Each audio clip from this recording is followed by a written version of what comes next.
ஹரே கிருஷ்ணா. ஓம் நமோ பகவத்தே வாசுதேவாய. ஹரே கிருஷ்ணா. ஸ்ரீமத் பாகவதம் ஸ்கந்தம் 9 அத்தியாயம் 18. மன்னர் யயாதி தன் இளமையை திரும்பப் பெறுதல் என்னும் தலைப்பில் பதம் 3. பிதரி பிராம்சித்தே ஸ்தானாத் இந்திராண்யா தர்ஷனாத் த்விஜைஹ பிராபிதே அஜகரத்வம் வை யயாதிர் அபவன் ருப. One by one meaning.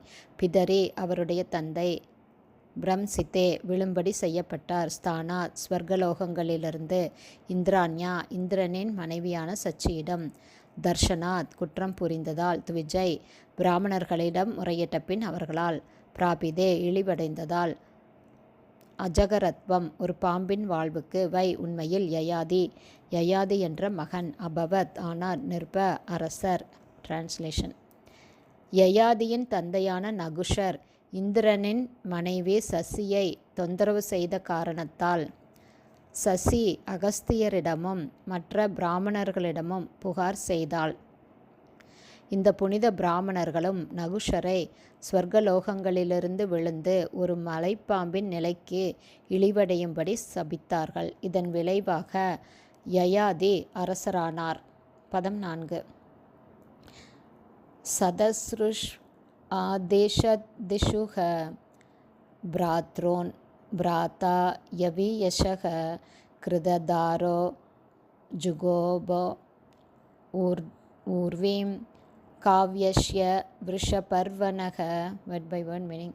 சதஸ்ருஷு நான்கையும், ஆதிசத் ஆள அனுமதித்தார், திக்ஷு திசைகள், பிராத்ரோன் நான்கு சகோதரர்கள், பிராதா யயாதி, யவியச இளைய, கிருததார மணந்தார், ஜூகோப ஆண்டார், ஊர்வீம் உலகை, காவ்யஸ்ய சுக்ராச்சாரியரின் மகளை, விருஷபர்வன விருஷபர்மாவின் மகளை.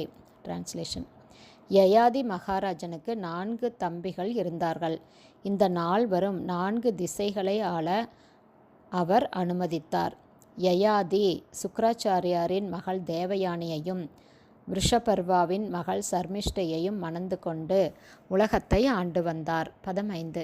ஸ்ரீராஜ உவாச்ச பிரம்மர்ஷிர் பகவான் காவ்யக க்ஷத்ரபந்துஷ்ச நாகுஷக ராஜன்ய விப்ரயோக கஸ்மாத் விவாக பிரதிலோமக. Word by word meaning. Shri ராஜ உவாச்ச பரீட்சித் மகாராஜா வினவினார். பிரம்ம ரிஷி பிராமணர்களில் சிறந்தவர், பகவான் மிகவும் சக்தி வாய்ந்த, காவ்ய சுக்ராச்சாரியார், க்ஷத்ரபந்து க்ஷத்ரிய பிரிவை சேர்ந்தவர், மேலும் நாகோஷு யயாதி மகாராஜா, ராஜன்ய விப்ரயோ ஒரு பிராமணர் மற்றும் க்ஷத்ரியரின், கஸ்மாத் எப்படி, விவாக உறவு, பிரதிலோமக வழக்கமான கட்டுப்பாட்டு விதிகளுக்கு எதிரான. டிரான்ஸ்லேஷன். பரீட்சித் மகாராஜா கூறினார், சுக்ராச்சாரியார் மிகவும் சக்தி வாய்ந்த ஒரு பிராமணர், யயாதி மகாராஜனோ ஒரு க்ஷத்ரியர். எனவே க்ஷத்ரிய குலத்திற்கும் பிராமண குலத்திற்கும் இடையிலான இந்த பிரதிலோம விவாகம் எப்படி ஏற்பட்டது என்பதை நான் அறிய ஆவலாக உள்ளேன். பர்பட் பை ஷில பிரபாத். ஜெய் ஷில பிரபாத். வேத பண்பாட்டின்படி